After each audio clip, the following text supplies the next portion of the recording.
Today is 28 में आज UPSC prelims का पेपर था और हमारे पास पेपर सेट बी है और हम इसको सॉल्व करने वाले हैं। तो चलिए सॉल्व करते हैं। क्वेश्चन नंबर 1, धान्य कटक जो महासांघिकों के अधीन एक प्रमुख बौद्ध केंद्र के रूप में समृद्ध हुआ, निम्नलिखित में से किस एक क्षेत्र में अवस्थित था? Option number A Andhra, option number B Gandhara, option number C Kalinga, option number D Magadha. तो जो धान्य कटक है यह अमरावती का पुराना नाम है जो इस समय आंध्र प्रदेश में उपस्थित है, इसलिए इसका जो करेक्ट आंसर हो जाएगा वो हो जाएगा आंध्र, ऑप्शन नंबर ए। चलिए आगे बढ़ते हैं। क्वेश्चन नंबर 2, प्राचीन भारत के संदर्भ में निम्नलिखित कथनों पर विचार कीजिए। स्तूप की संकल्पना मूलतः बौद्ध संकल्पना है, फर्स्ट। सेकंड, स्तूप आमतौर पर अवशेषों का निक्षेपगार होता था। थर्ड, बौद्ध परंपरा में स्तूप एक संकल्प अर्पित या स्मारक संरचना होती थी। तो यहाँ पे जो क्वेश्चन नंबर 2 है, यहाँ पे इसका जो करेक्ट आंसर है वो आपका हो जाएगा, करेक्ट आंसर हो जाएगा बी।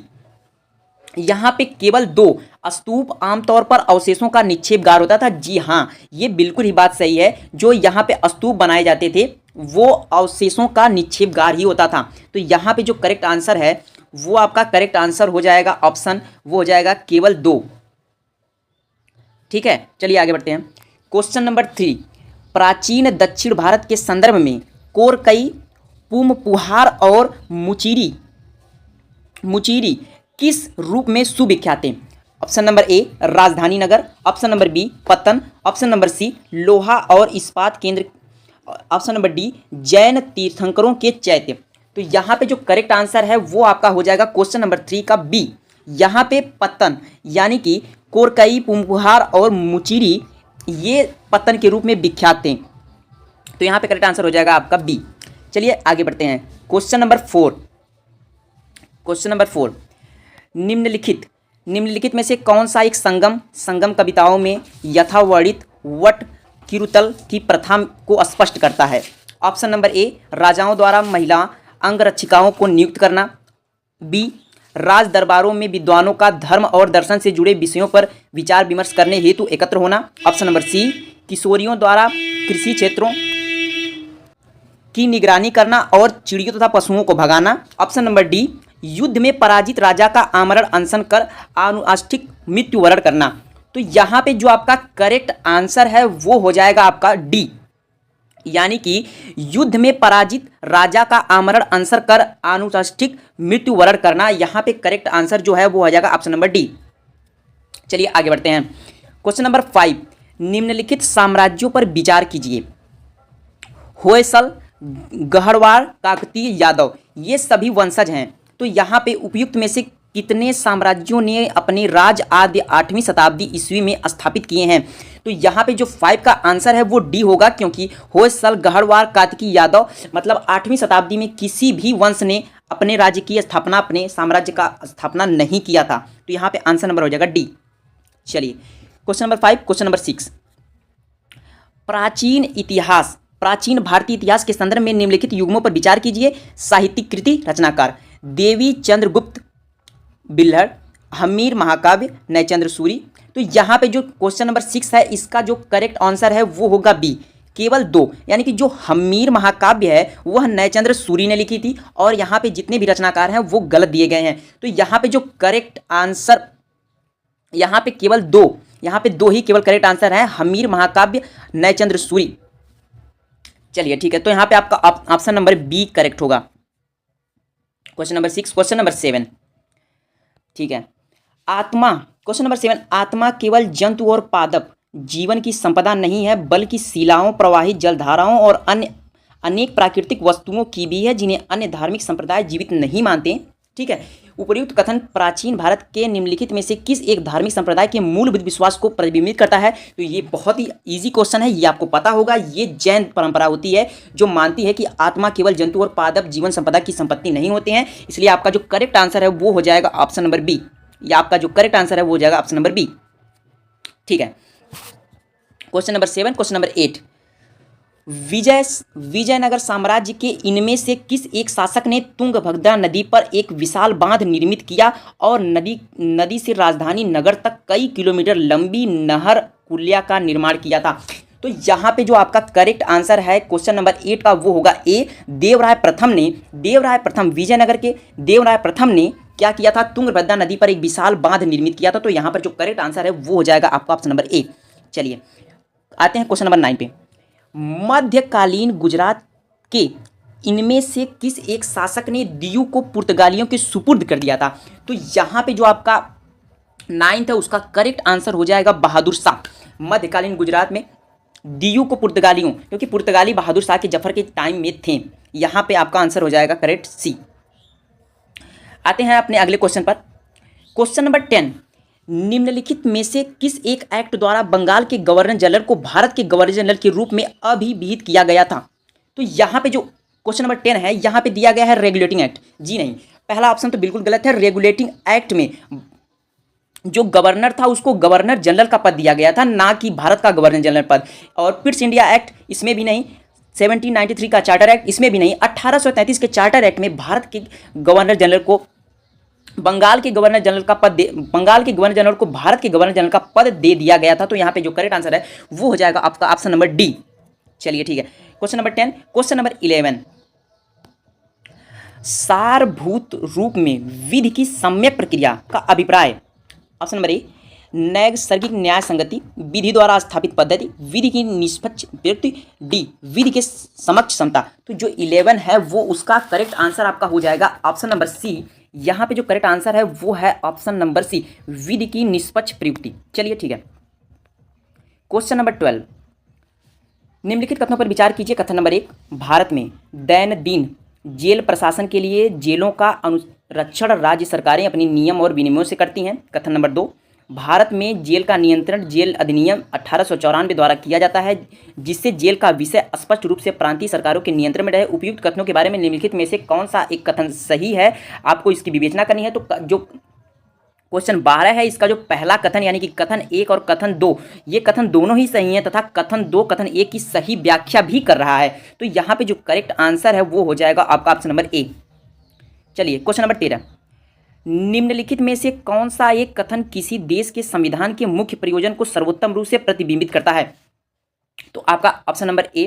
तो यहाँ पे जो 13 क्वेश्चन है, 13 क्वेश्चन का जो करेक्ट आंसर है वो होगा आपका ऑप्शन नंबर सी, यह सरकार की शक्तियों को परिभाषित और सीमाबद्ध करता है। तो यहाँ पे जो आपका करेक्ट आंसर हो जाएगा आपका सी। चलते हैं 14 पे चलते हैं। भारत में निम्नलिखित में से किस संविधान संशोधन के लिए व्यापक रूप से यह माना गया कि उसे मूल अधिकारों की न्यायिक व्याख्या को अभिभूत करने के लिए अधिनियम किया गया है। पहला संशोधन, 42वां संशोधन, 44वां संशोधन, 86वां संशोधन। तो यहाँ पे जो 14 है उसका करेक्ट आंसर 42वां संशोधन। आपको पता होगा 42वां संविधान संशोधन के तहत ही यह बात बताई गई थी कि न्यायिक व्याख्या को अभिभूत करने के लिए अधिनियम पारित किया जाएगा। तो यहाँ पे जो करेक्ट आंसर है वो हो जाएगा आपका ऑप्शन नंबर सी। जो करेक्ट आंसर हो जाएगा आपका हो जाएगा ऑप्शन नंबर बी। चलिए आते हैं क्वेश्चन नंबर 15 पे। भारत के निम्नलिखित संगठनों निकायों पर विचार कीजिए। राष्ट्रीय पिछड़ा वर्ग आयोग, राष्ट्रीय मानवाधिकार आयोग, राष्ट्रीय विधि आयोग, राष्ट्रीय उपभोक्ता विवाद निवारण आयोग। तो जो 15 क्वेश्चन नंबर 15 का जो करेक्ट आंसर है वो हो जाएगा आपका ऑप्शन नंबर ए, यानी कि केवल एक, यानी कि राष्ट्रीय पिछड़ा वर्ग आयोग। चलिए यहाँ पे जो करेक्ट आंसर है वो आपका हो जाएगा, आपका करेक्ट आंसर हो जाएगा यहाँ पे आपका ऑप्शन नंबर ए। 15 हो गया। क्वेश्चन नंबर 16, निम्नलिखित कथनों पर विचार कीजिए। यदि भारत के राष्ट्रपति का निर्वाचन भारत के उच्चतम न्यायालय द्वारा शून्य घोषित कर दिया जाता है तो ऐसे विनिश्चय की तिथि से पूर्व राष्ट्रपति के पद के कर्तव्यों के निष्पादन में राष्ट्रपति के द्वारा किए गए सभी कृत्य अविधिमान्य होते हैं। दूसरा, भारत के राष्ट्रपति के पद के निर्वाचन में इस आधार पर मुलतवी किया जा सकता है कि कुछ विधानसभाएं विघटित हो गई हैं और उनके निर्वाचन अभी शेष होने हैं। कोई विधेयक राष्ट्रपति के भारत को प्रस्तुत किए जाने की। तो यहाँ पे जो आपका क्वेश्चन नंबर 16 है इसका जो करेक्ट आंसर है वो हो जाएगा ऑप्शन नंबर डी, कोई भी नहीं। उपयुक्त में से कोई भी कथन सही नहीं है। तो यहाँ पे जो करेक्ट आंसर हो जाएगा आपका वो ऑप्शन नंबर डी। चलिए ठीक है, क्वेश्चन नंबर 16 हो गया। क्वेश्चन नंबर 17, भारतीय संसद में वित्त विधेयक और धन विधेयक के संदर्भ में निम्नलिखित कथनों पर विचार कीजिए। जब लोकसभा वित्त आयोग विधेयक को राज्यसभा में भेजती है तो राज्यसभा उस विधेयक को संशोधित या अस्वीकृत कर सकती है। तो यहाँ पे जो क्वेश्चन नंबर 17 है इसका जो करेक्ट आंसर होगा वो होगा सभी तीन उपर्युक्त में से तीनों के तीनों कथन सही होते हैं। जब लोकसभा वित्त विधेयक को राज्यसभा में भेजती है तो राज्यसभा उस विधेयक को संशोधित या अस्वीकार कर सकती है। जब लोकसभा धन विधेयक को राज्यसभा में भेजती है तो राज्यसभा उस विधेयक को संशोधित या अस्वीकृत नहीं कर सकती है, वह केवल उसमें अनुशंकाएं कर सकती है। और जो थर्ड होता है, लोकसभा और राज्यसभा के बीच असहमति होने पर धन विधेयक के लिए कोई संयुक्त बैठक नहीं होती है, किंतु वित्त विधेयक के लिए संयुक्त बैठक होती है। तो यहाँ पे जो करेक्ट आंसर है वो आपका हो जाएगा ऑप्शन नंबर, जो यहाँ पे जो करेक्ट आंसर है वो हो जाएगा ऑप्शन नंबर सी। ठीक है, चलिए आगे बढ़ते हैं। Question number 18। हाँ, निम्नलिखित कथनों पर विचार कीजिए। एक बार यदि केंद्र सरकार किसी क्षेत्र को समुदाय प्राक्षित अधुसूचित कर देती है तो राज्य का मुख्य वन्यजीव वार्डन ऐसे वन का नियंत्रण प्राधिकारी बन जाता है। दूसरा, ऐसे क्षेत्र में शिकार की अनुमति नहीं होती है। तीसरा, ऐसे क्षेत्र के लोगों को गैर इमारती लकड़ी वनोत्पाद को संग्रह करने की अनुमति होती है। चौथा, ऐसे क्षेत्र के लोगों को पारंपरिक कृषि प्रथाओं की अनुमति होती है। तो यहाँ पे उपयुक्त में से कितने कथन सही हैं? तो यहाँ पे जो क्वेश्चन नंबर 18 है, यहाँ पे आपका जो पहला वाला ऑप्शन है वो सही होगा। इसमें केवल एक कथन सही है, राज्य का मुख्य वन्य जीव वार्डन ऐसे वन का नियंत्रण प्राधिकारी बन जाता है। तो यहाँ पे आपका हो जाएगा ऑप्शन नंबर 1 करेक्ट। चलिए आगे बढ़ते हैं। Question number 19। भारत में अनुसूचित क्षेत्र के संदर्भ में निम्नलिखित कथनों पर विचार कीजिए। पहला, किसी राज्य के भीतर किसी क्षेत्र के अनुसूचित क्षेत्र के रूप में अधिसूचना राष्ट्रपति के एक आदेश के माध्यम से होती है। दूसरा, अनुसूचित क्षेत्र के रूप में बनने वाली सभी प्रशासनिक इकाई जिला होता है और सबसे छोटी इकाई ब्लॉक गांव में समूह होता है। यहाँ पे संबंधित राज्यों के मुख्यमंत्री को अपेक्षा की वे राज्यों के अनुसूचित प्रशासन के केंद्रीय गृह मंत्रालय को वार्षिक प्रतिबंध देते हैं। तो यहाँ पे जो क्वेश्चन नंबर 19 है, इसका जो करेक्ट आंसर है वो हो जाएगा बी, यानी कि इसमें केवल 2 ही स्टेटमेंट ट्रू हैं। चलिए आगे बढ़ते हैं। निम्नलिखित कथनों पर विचार कीजिए। कथन 1, कथन 2। भारत के उच्चतम न्यायालय ने अपने कतिपय निर्णयों में यह विचारधारा कि भारत के संविधान के अनुच्छेद 16(4) के अधीन बनाई गई आरक्षण नीतियां प्रशासन की दक्षता को बनाए रखने के लिए अनुच्छेद 335 द्वारा सीमित होंगी। और कथन नंबर 2, भारत के संविधान का अनुच्छेद 335 प्रशासन की दक्षता पद को परिभाषित करता है। तो उपर्युक्त कथनों के बारे में निम्नलिखित में से कौन सा सही है? तो यहाँ पे जो क्वेश्चन नंबर 20 है, इसका जो करेक्ट आंसर है वो होगा सी। कथन 1 सही है किंतु कथन 2 गलत है, यानी कि भारत के संविधान का अनुच्छेद 335 प्रशासन की दक्षता पद को परिभाषित करता है, यह कथन बिल्कुल ही गलत है। तो यहाँ पे जो आपका करेक्ट आंसर होगा वो हो जाएगा सी। चलिए आगे बढ़ते हैं। Question number 21। कथन 1, भारत अपने पास यूरेनियम निक्षेप डिपॉजिट होने के बावजूद अपने अधिकांश विद्युत उत्पादन के लिए कोयले पर निर्भर रहता है। कथन 2, विद्युत उत्पादन के लिए कम से कम 60% तक का समृद्धि यूरेनियम का होना आवश्यक है। तो यहाँ पे जो क्वेश्चन नंबर 21 है, 21 का जो करेक्ट आंसर है वो है सी। कथन 1 सही है किंतु कथन 2 गलत है। तो यहाँ पर यानी कि कथन 2, विद्युत उत्पादन के लिए कम से कम 60% तक समृद्ध यूरेनियम का होना आवश्यक है, यह बात बिल्कुल गलत है। यहाँ पे जो ऑप्शन नंबर सी है वो आपका करेक्ट होगा। आते हैं क्वेश्चन नंबर 22 पर। क्वेश्चन नंबर 22 का जो सी यानी ऑप्शन नंबर सी सही होगा। निम्नलिखित कथन, शिशुधानी स्तनी प्राकृतिक रूप से भारत में नहीं होते हैं। शिशुधानी स्तनी केवल परिपक्षी रहित पर्वतीय घास स्थलों में ही पनप सकते हैं। तो कथन नंबर 2 यह गलत है, शिशुधानी स्तनी प्राकृतिक रूप से भारत में नहीं होते हैं, यह बात बिल्कुल सही है। तो चलिए क्वेश्चन नंबर 22 हो गया। आते हैं क्वेश्चन नंबर 23। संक्रामक इंसेसिव जीव जाति स्पीसीज विशेष समूह जो वैश्विक संक्रामक जीव जाति डेटाबेस विकसित करता है, निम्नलिखित में से किस एक संगठन से संबंधित है? तो यहाँ पे जो आपका क्वेश्चन नंबर 23 है, क्वेश्चन नंबर 23 का ए बिल्कुल करेक्ट है। अंतर्राष्ट्रीय प्रकृति संरक्षण संघ यानी कि international union for conservation of nature, यहाँ पे यह इस चीज़ की जानकारी डेटाबेस को कलेक्ट करता है। यहाँ पे जो आपका ऑप्शन नंबर ए है वो बिल्कुल ही करेक्ट होगा। क्वेश्चन नंबर 24, निम्नलिखित प्राणी जाति पर विचार कीजिए। सिंह पुच्छी मकाक, दूसरा मालाबार सिवेट, थर्ड सांभर हिरण।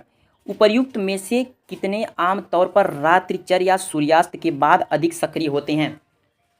तो यहाँ पे जो 24 है, इसका जो 24 है उसका करेक्ट आंसर बी है। केवल 2 सिंह पुच्छी मकाक और मालाबार सिवेट ये दोनों रात्रिचर और सूर्यास्त के बाद अधिक सक्रिय होते हैं। तो यहाँ पे जो आपका करेक्ट आंसर है वो हो जाएगा आपका ऑप्शन नंबर बी।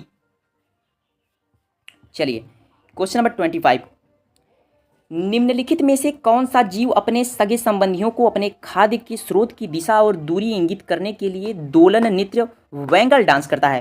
तो यहाँ पे जो 25 है इसका ये बहुत ही इजी क्वेश्चन है। तो 25 का जो करेक्ट आंसर है वो होगा ऑप्शन नंबर सी, जो मधुमक्खी है। आप लोगों ने देखा होगा कि मधुमक्खी के छत्ते वो झुंड में रहती हैं, इसलिए यहाँ पे जो करेक्ट आंसर है वो हो जाएगा ऑप्शन नंबर सी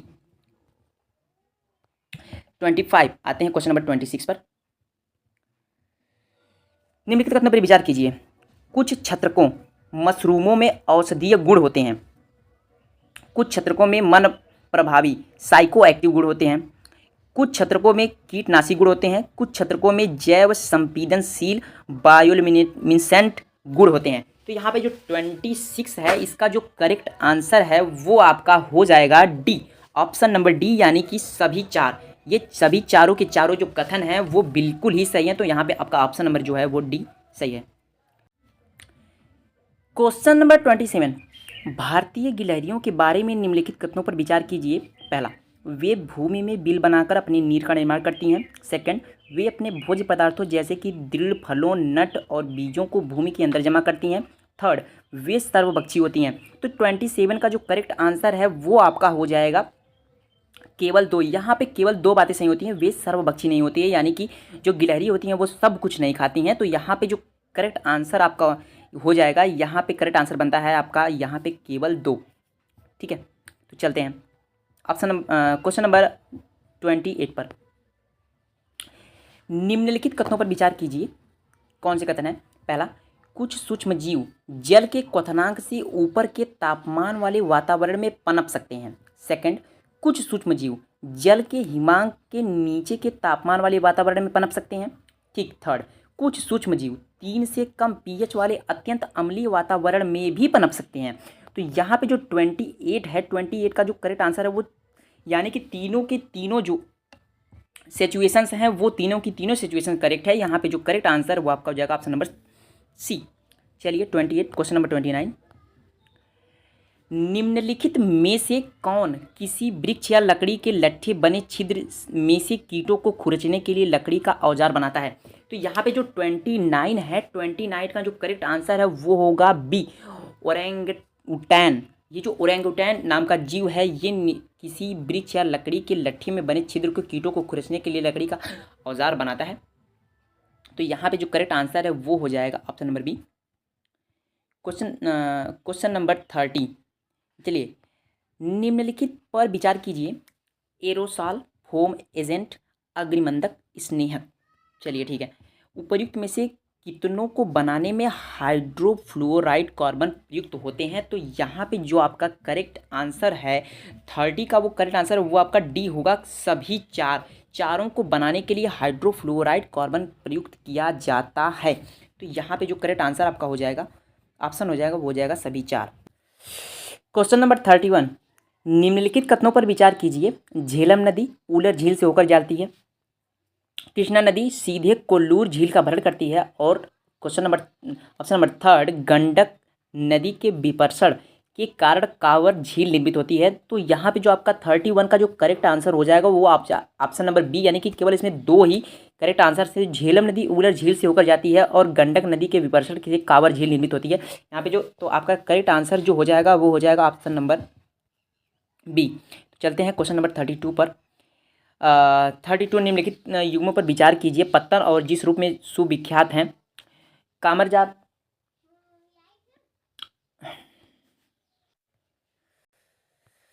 मुद्रा पोर्ट भारत में निजी स्वामित्व वाला सबसे बड़ा पत्तन है। विशाखापट्टनम पोर्ट भारत में सबसे बड़ा अध्ययन पत्तन है। तो यहाँ पे जो 32 का जो करेक्ट आंसर है वो हो जाएगा केवल दो युग्म, यानी कि ऑप्शन नंबर बी।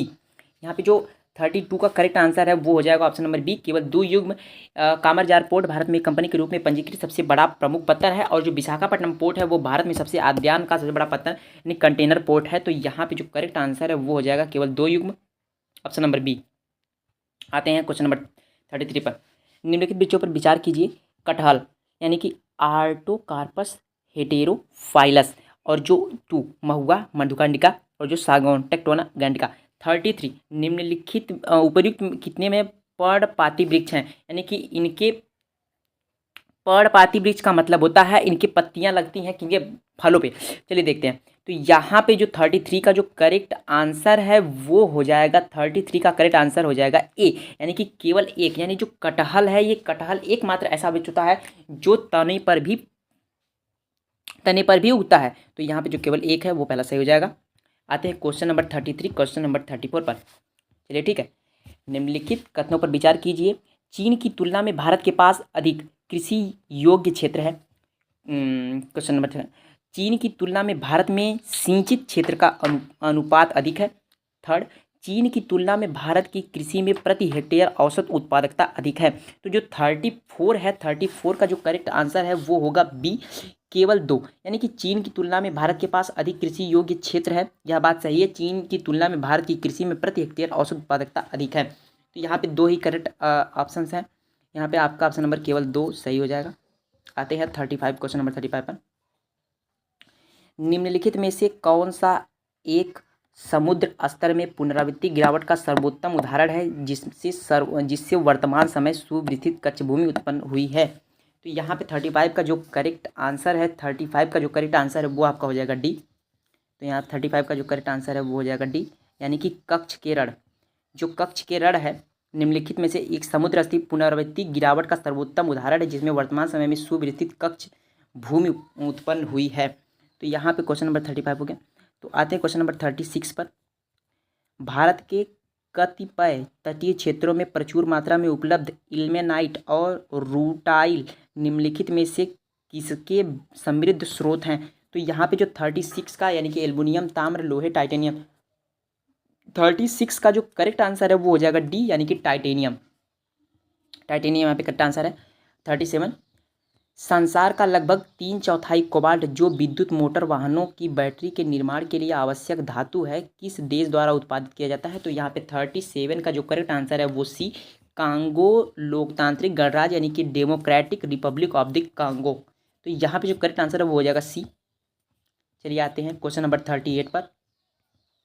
38 पर निम्नलिखित में से कौन सा एक अंग कांगो बेसिन का भाग है। तो 30 यानी कि कैमरून, नाइजीरिया, दक्षिण सुदान, युगांडा।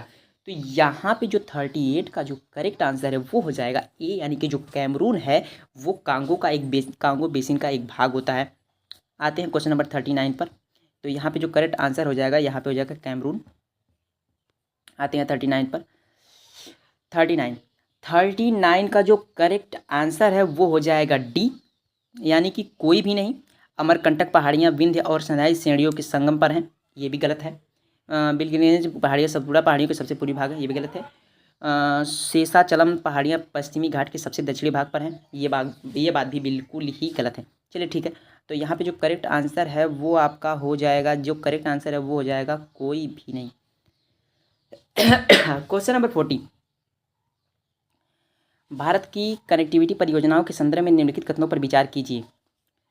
क्वेश्चन नंबर जो 40 है, 40 का जो करेक्ट आंसर है वो ए है, यानी कि उपयुक्त कथनों में से किस कथन, मतलब केवल एक कथन सही है। तो इसमें जो कथन सही है वो कथन है त्रिपक्षीय राजमार्ग मणिपुर में मोहरे और म्यांमार से होते हुए थाईलैंड के चियांग माई को जोड़ता है। यह वाली बात बिल्कुल ही सही है। तो यहाँ पे जो करेक्ट आंसर आपका जो करेक्ट आंसर हो जाएगा वो आपका ऑप्शन नंबर ए। चलिए ठीक है, आगे बढ़ते हैं। क्वेश्चन नंबर 41, यहाँ पे 2 कथन दिए गए हैं, कथन 1 कथन 2, इसमें से कौन सा कथन सही है। तो यहाँ पे जो 41 है, 41 का गाइस जो करेक्ट आंसर है वो हो जाएगा डी। क्वेश्चन 41 का जो करेक्ट आंसर है वो डी, यानी कि कथन फर्स्ट सही है किंतु कथन 2 गलत है। तो यहाँ पे जो पहला कथन है, आधिकारिक संरचना निवेश में जमा डिपॉजिट में हुई ब्याज की आय जो उनके निवेशकों को वितरित की जाती है कर से छूट प्राप्त होती है किंतु लाभांश करने योग्य नहीं होती है, यह बात बिल्कुल सही है। वित्तीय परिसंचयों की प्रतिपूर्ति, यह बात बिल्कुल गलत है। तो यहाँ पे चलते हैं, अपना करेक्ट आंसर हो जाएगा वो डी। चलिए आगे चलते हैं। 42, निम्नलिखित कथन पर विचार कीजिए। कथन, कोविड विश्वमारी के बाद हाल के विगत काल में पूरे विश्व में अनेक केंद्रीय बैंकों ने ब्याज दरें बढ़ा दी थीं। कथन सेकंड, आमतौर पर केंद्रीय बैंक मानते हैं कि उनके पास बढ़ती हुई उपभोक्ता कीमतों का मौद्रिक नीति और उपायों से प्रतिकर करने की सामर्थ्य है। तो उपर्युक्त कथनों के बारे में निम्नलिखित में से कौन सा कथन सही है? तो यहाँ पे जो 42 है, 42 का जो करेक्ट आंसर है वो है ए, यानी कि कथन फर्स्ट और कथन दोनों सही तथा कथन सेकेंड कथन फर्स्ट की सही व्याख्या करता है। तो यहाँ पे जो ऑप्शन नंबर ए। चलिए आगे बढ़ते हैं क्वेश्चन नंबर 43 पर।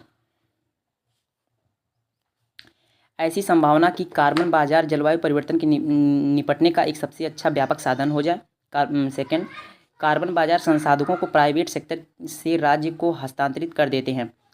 तो यहाँ पे जो 43 है, 43 का करेक्ट आंसर हो जाएगा सी। 43 का करेक्ट आंसर हो जाएगा सी। कथन फर्स्ट सही है किंतु कथन सेकंड गलत है। चलिए ठीक है।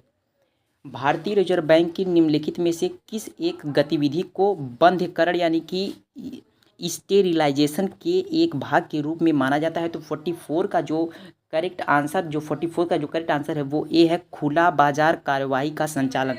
यहाँ 44 का करेक्ट आंसर हो जाएगा ए। चलिए ठीक है। 45, निम्नलिखित बाजारों पर विचार कीजिए। सरकारी बांड बाजार, शीघ्रावधि द्रव्य बाजार, कोष पत्र बाजार, स्टॉक बाजार। तो यहाँ जो 45 का पूंजी बाजार में उपयुक्त में से कितने शामिल है? तो 45 का जो करेक्ट आंसर है वो बी है, यानी कि केवल 2। यहाँ पे जो केवल 2 हैं ऑप्शंस वो बिल्कुल सही है, यानी कि जो सरकारी बांड बाजार और कोष पत्र बाजार है, ट्रेजरी बिल मार्केट होता है, ये दोनों ही करेक्ट आंसर।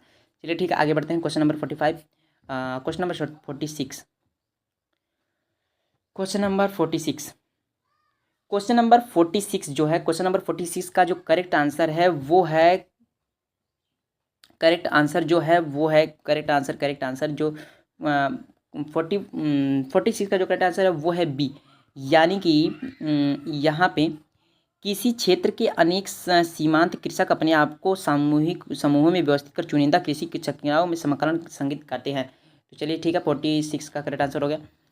आगे चलते हैं क्वेश्चन नंबर 47 पर। 47 का जो करेक्ट आंसर है वो है सी, यानी कि भारत सरकार काले तिल यानी नाइजीरियन गुटका गुइजोटिया एबिकिसाना एबिसिकिना के बीजों के लिए न्यूनतम समर्थन कीमत उपलब्ध कराती है। काले तिल की खेती खरीफ की फसल के रूप में की जाती है। भारत की कुछ जनजातीय लोग काले तिल के बीजों को तेल पकाने के लिए प्रयोग में लाते हैं। तो यहाँ पे जो करेक्ट आंसर है वो हो जाएगा आपका सी। यहाँ पे सभी तीनों बातें सही हैं। तो 47 क्वेश्चन नंबर आते हैं 48 पर, यानी कि निम्नलिखित परिसंपत्तियों में निवेशों पर विचार कीजिए। ब्रांड पहचान, माल सूची, बौद्धिक संपदा, ग्राहकों की डाक सूची। जो 48 का जो करेक्ट आंसर है वो आपका 48 का जो करेक्ट आंसर है वो है सी, केवल 3, यानी कि यहाँ पे जो केवल 3 तीसरी बात है बौद्धिक संपदा, वही निम्नलिखित परिसंपत्तियों में निवेशों पर विचार कीजिए। जो बौद्धिक संपदा होती है, इंटेलेक्चुअल प्रॉपर्टी जो होती है, वही करेक्ट आंसर है। तो यहाँ पे जो आपका करेक्ट आंसर हो जाएगा वो आप सी। चलिए ठीक है।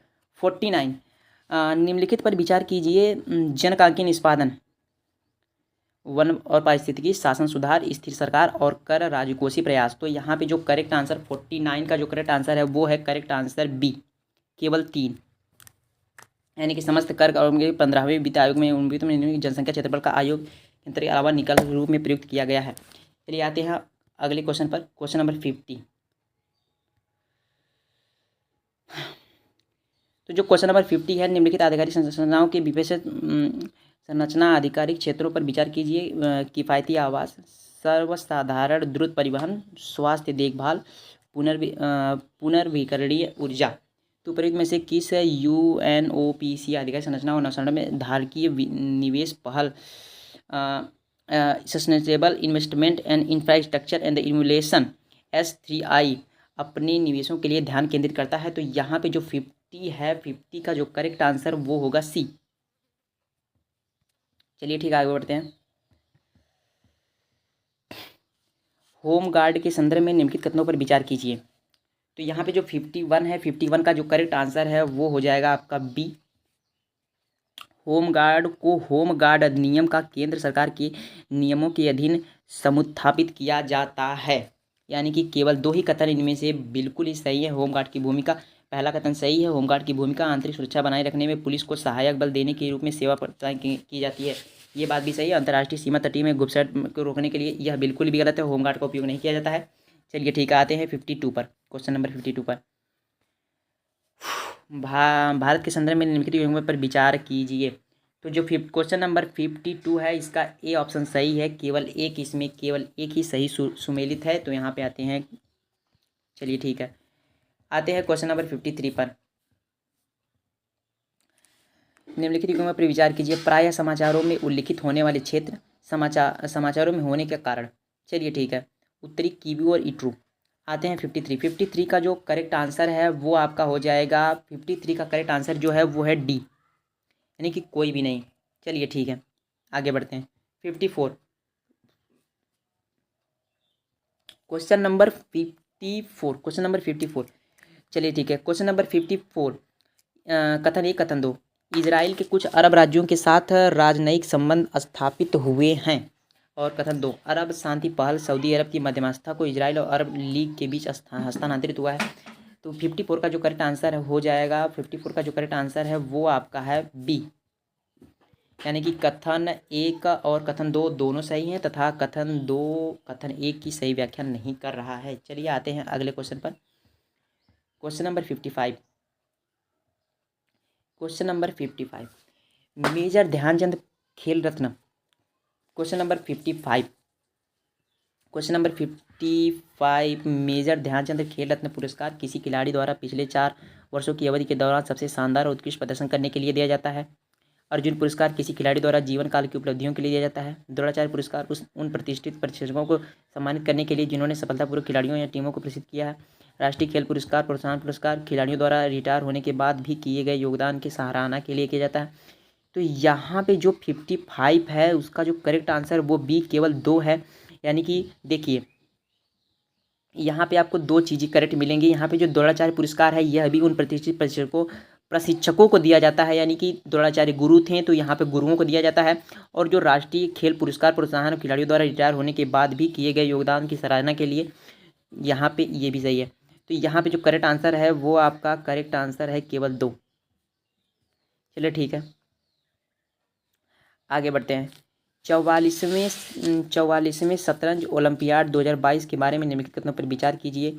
यह पहली बार था जब शतरंज ओलंपियाड भारत में आयोजित किया गया था। इसके अधिकार सुम्मी में तंबी नाम के दिया गया था। ओपन सेक्शन के जीतने वाले टीम के लिए ट्रॉफी वेरी मंच, महिला विभाग में जीतने वाली टीम के लिए ट्रॉफी रन। तो यहाँ पे जो क्वेश्चन नंबर 56 है इसका करेक्ट आंसर बी है, केवल 2।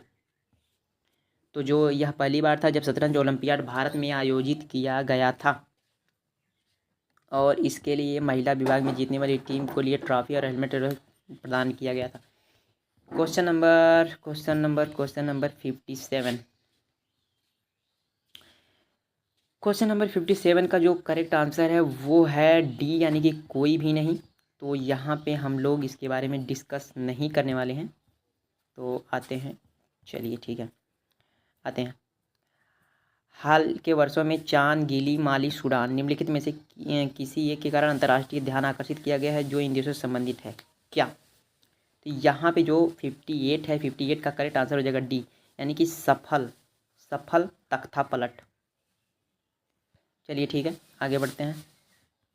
Question number 59,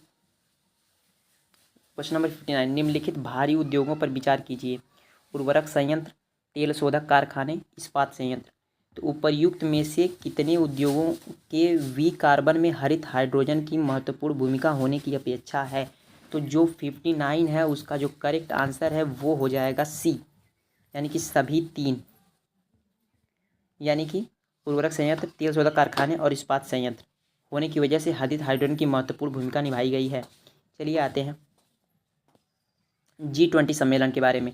question number 60, G20 के बारे में लिखित कथनों पर विचार कीजिए। G20 समूह की मूल रूप से स्थापना वित्त मंत्रियों और केंद्रीय बैंकों के गवर्नरों द्वारा अंतर्राष्ट्रीय आर्थिक और वित्तीय मुद्दों पर चर्चा के मंच के रूप में की गई थी। तो यहाँ पे जो करेक्ट आंसर आपका हो जाएगा 60 का 1 और 2, यानी कि दोनों की दोनों बातें सही हैं। डिजिटल सार्वजनिक बुनियादी ढांचा भारत की G20 प्राथमिकताओं को, यहाँ पे जो करेक्ट आंसर हो जाएगा वो हो जाएगा आपका, यहाँ पे दोनों कथन सही है, ये भी सही है, ये भी सही है। और यहाँ पे जो करेक्ट आंसर हो जाएगा वो हो जाएगा ये क्वेश्चन नंबर सी। आते हैं क्वेश्चन नंबर 61 पर। भारतीय इतिहास के संदर्भ में अलेक्जेंडर एच लागनर, रॉबर्ट स्वेल, जेम्स बर्गेट और वाल्टर इलियट किस गतिविधि से जुड़े हुए थे? तो यहाँ पे जो 61 है उसका करेक्ट आंसर ए हो जाए, पुरातात्विक उत्खनन में। चलिए ठीक है, क्वेश्चन नंबर 68 हो गया, 61 हो गया, 62। निम्नलिखित युग्मों पर विचार कीजिए। बेसर नगर शैव गुफा मंदिर, भाजा बौद्ध गुफा मंदिर, सितवासल जैन गुफा मंदिर। तो यहाँ पे आते हैं 62। तो जो 62 है, 62 का जो करेक्ट आंसर है वो होगा केवल दो। यहाँ पे केवल दो ही चीज़ें सही हैं। तो ये इसमें से जो सितवासला, ये बेसनगर और बेसनगर शैव गुफा मंदिर है। तो यहाँ पे जो करेक्ट आंसर है वो हो जाएगा आपका केवल दो। चलिए आगे बढ़ते हैं। Question number 63। कथन 1।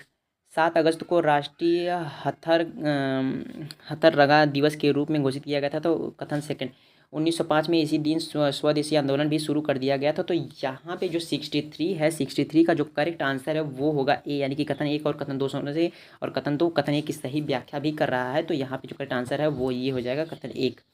चलिए ठीक है, आते हैं क्वेश्चन नंबर 64 पर। भारत की ध्वज संहिता 2002 के अनुसार भारत के राष्ट्रीय ध्वज के बारे में निम्नलिखित कथनों पर विचार कीजिए। भारत के राष्ट्रीय ध्वज का एक मानक माप होता है 600 मिलीमीटर गुणे 400 मिलीमीटर। और कथन 2, ध्वज की लंबाई से ऊंचाई चौड़ाई का अनुपात 3:2 होता है। तो यहाँ पे जो करेक्ट आंसर आपका हो जाएगा 64 का वो ए, यानी कि कथन उसकी सही से व्याख्या भी करता है और दोनों कथन भी सही हैं। चलिए आगे बढ़ते हैं।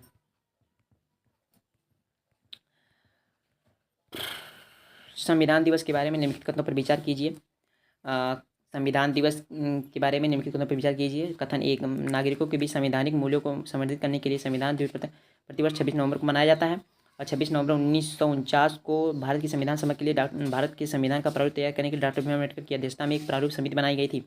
चलिए ठीक है, तो 65 का जो करेक्ट आंसर है वो है सी, यानी कि कथन 1 सही है किंतु कथन 2 गलत है। चलिए ठीक है, क्वेश्चन नंबर 66। निम्नलिखित हम विचार कीजिए। कथन 1, स्विट्जरलैंड मूल्य के आधार पर स्वर्ण के अग्रणी निर्यातकों में से एक है। कथन सेकंड, स्विट्जरलैंड के पास विश्व का दूसरा विशालतम स्वर्ण नीचा है। तो यहाँ पे 66 का जो करेक्ट आंसर है वो हो जाएगा सी, यानी कि कथन 1 सही है किंतु कथन 2 की सही व्याख्या, कथन 2 गलत है। तो यहाँ पे ठीक है, चलिए आगे बढ़ते हैं। Question number 67। क्वेश्चन नंबर 67 का जो करेक्ट आंसर है वो आपका हो जाएगा सी। यहाँ पे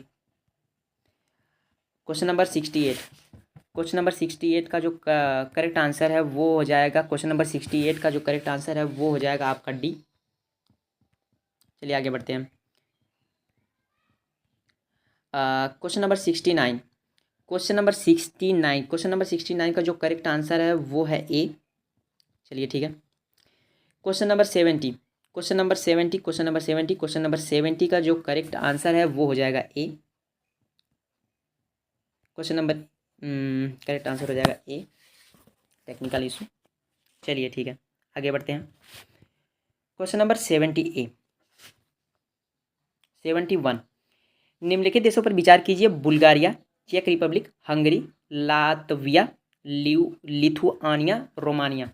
तो उपर्युक्त में से कितने देशों की सीमाएं यूक्रेन की सीमा से साझा करती हैं? तो यहाँ पे मैं आपको बता दूं, रोमानिया और हंगरी केवल ये दो देश हैं जिन दो देशों की सीमाएं यूक्रेन से साझा करती हैं, और कोई भी देश साझा नहीं करता है। इसलिए आपका जो करेक्ट आंसर है मैं वो आपको बता देना चाहता हूँ, आपका हो जाएगा केवल दो, ऑप्शन नंबर ए बिल्कुल ही सही हो जाएगा। चलिए ठीक है, आते हैं। हाँ, पृथ्वी के वायुमंडल के संदर्भ में निम्नलिखित कथनों पर कौन सा सही है? तो जो 72 है,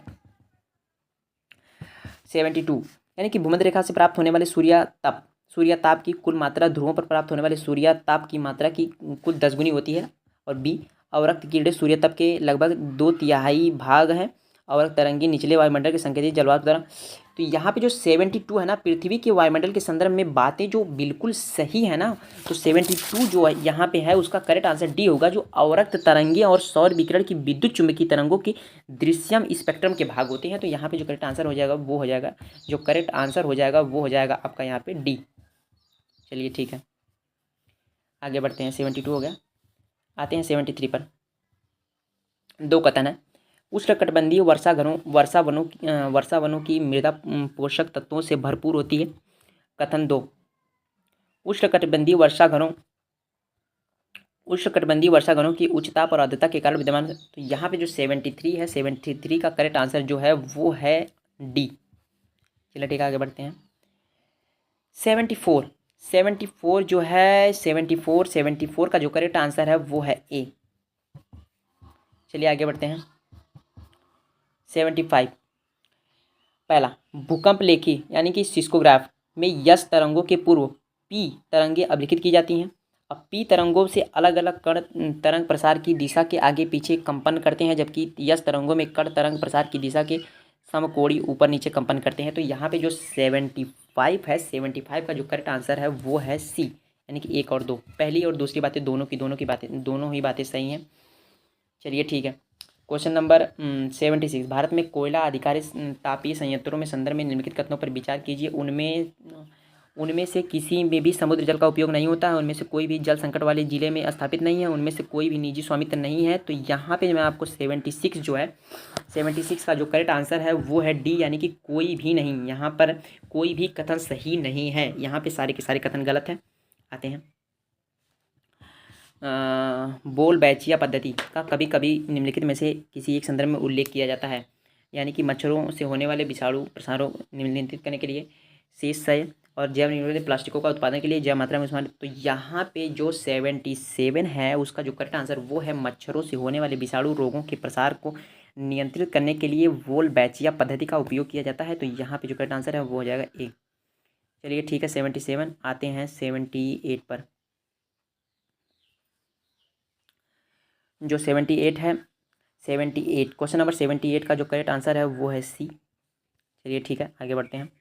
क्वेश्चन नंबर जो 79 है, एरियल मेटाजीनोमिक्स निम्नलिखित में से किसी एक स्थिति में सबसे सही करता है।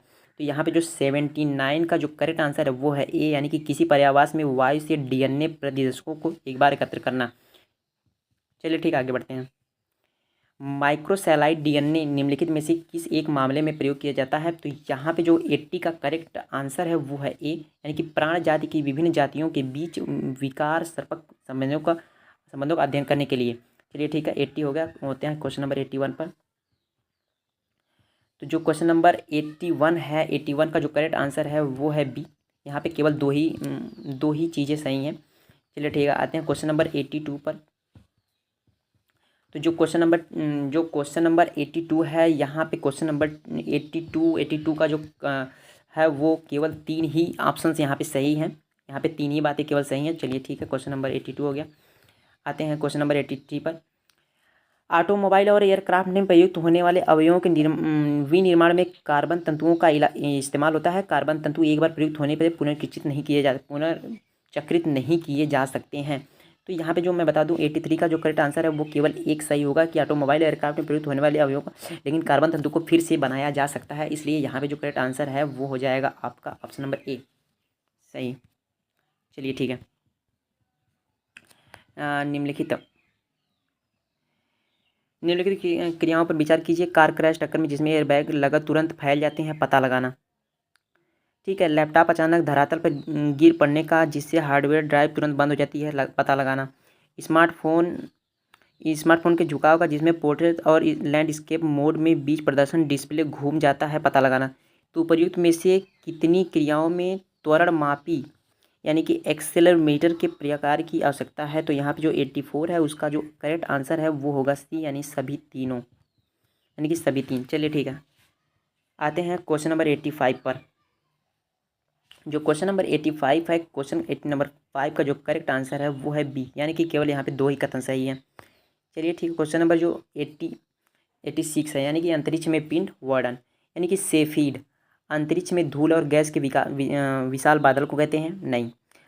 निहारिकाएँ तारों में जो आवर्ती के रूप में जलते बुझते हैं, ये बात सही है। पल्सर न्यूट्रॉन तारे जो जब बनते हैं जब विशाल तारों का ईंधन खत्म हो जाता है और उनका निपात हो जाता है। तो यहाँ पे 86 है, 86 का करेक्ट आंसर हो जाएगा ए, यानी कि केवल एक, यानी कि जो पहली बातें हैं वो बिल्कुल ही सही है। जो अंतरिक्ष में धूल और गैस के विकास से फीड यहाँ पे सही है। आते हैं क्वेश्चन नंबर 86, क्वेश्चन नंबर 87 पे। चलिए ठीक है, निम्नलिखित देशों में से किस एक देश के पास अपनी उपग्रह की यानी कि नेविगेशन प्रॉपर्टी होती है, यानी कि लोकेशन की प्रॉपर्टी होती है। तो यहाँ पे उपग्रह छोड़ने के लिए। तो यहाँ पे आपको मैं बता दूँ 87 का जो करेक्ट आंसर होगा वो होगा डी, यानी कि जो जापान है, जापान के पास ऐसी टेक्नोलॉजी है जिसका पास खुद का नेविगेशन सिस्टम होता है।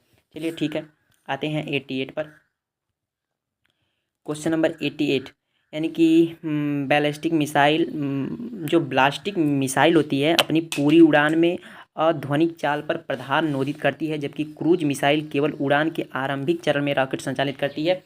और क्वेश्चन नंबर 2, अग्नि वी मध्यम दूरी की पारध्वनिक क्रूज मिसाइल, जबकि बहुस में ठोस ईंधन संचालित अर्ध बैलिस्टिक मिसाइल होती है। तो यहाँ पे जो करेक्ट आंसर है मैं बता दूँ 88 का जो करेक्ट आंसर है वो है डी, ना तो एक ना तो, यानी कि इसमें से कोई भी बात सही नहीं है। चलिए ठीक है, आगे चलते हैं क्वेश्चन नंबर 89 पर। पारा प्रदूषण के बारे में निम्नलिखित कथनों पर विचार कीजिए, यानी कि स्वर्ण खनन गतिविधि विश्व में पारा प्रदूषण का स्रोत है। कोयला आधारित ऊष्मीय शक्ति संयंत्र, थर्मल पावर प्लांट के पारा प्रदूषण होता है। पारा के संपर्क में आने पर कोई ज्ञात सुरक्षा स्तर नहीं होता। चलिए ठीक है, 89 का जो करेक्ट आंसर है वो है सी, यानी कि सभी के तीनों की तीनों बातें जो हैं वो बिल्कुल ही सही हैं। ये बात भी सही है, ये बात भी सही है और ये बात भी सही है, और यहाँ पे जो करेक्ट ऑप्शन हो जाएगा वो हो जाएगा सी। चलिए ठीक है, आते हैं हरित हाइड्रोजन के संदर्भ में निम्नलिखित कथनों पर विचार कीजिए। इसे आंतरिक दहन के लिए ईंधन के रूप में सीधे इस्तेमाल किया जा सकता है। इसे प्राकृतिक गैस के साथ मिलाकर ताप या शक्ति जनन के लिए ईंधन के रूप में इस्तेमाल किया जा सकता है। इसे वाहन चालन के हाइड्रोजन ईंधन प्रकोष्ठ के रूप में इस्तेमाल किया जा सकता है। तो जो 90 है वो 90 का सी, यानी कि तीनों की तीनों बातें सही हैं। और ये तीनों की ऊपर जो तीनों की तीनों बातें दी गई हैं, ये तीनों की तीनों बातें सही हैं, बिल्कुल ही सही हैं, उपयोग किया जाता है ईंधन के रूप में। तो आते हैं क्वेश्चन नंबर 91 पर। तो जो क्वेश्चन नंबर 91 है, 91 का जो करेक्ट आंसर है वो है बी। तो क्वेश्चन नंबर करेक्ट आंसर है बी। चलिए ठीक है, और जो क्वेश्चन नंबर 92 है, क्वेश्चन नंबर 92 इसका जो करेक्ट आंसर है वो है सी। 1 और 2, पहली और दूसरी बातें दोनों सही हैं। क्वेश्चन नंबर 93, क्वेश्चन नंबर जो 93 है, क्वेश्चन नंबर 93 का क्वेश्चन नंबर जो ऑप्शन नंबर है डी, एक संख्यात्मक मान जो पूरे स्टॉक बाजार में होने वाले परिवर्तनों के प्रति किसी स्टॉक के विचलनों को मापता है, ठीक है, उसे बीटा कहते हैं। चलिए ठीक है, 93 हो गया। आते हैं क्वेश्चन नंबर 94 पर। जो क्वेश्चन नंबर 94 है, क्वेश्चन नंबर 94 का जो करेक्ट आंसर है वो है बी, केवल 2, इसमें से केवल 2 ही बातें सही हैं। आते हैं क्वेश्चन नंबर 95 पर। जो क्वेश्चन नंबर 95 है, इसका जो करेक्ट आंसर है वो है बी, कथन 1 और कथन 2 दोनों सही, तथा कथन 2 कथन 1 की सही व्याख्या नहीं करता है। चलिए ठीक है, आते हैं क्वेश्चन नंबर 96 पर।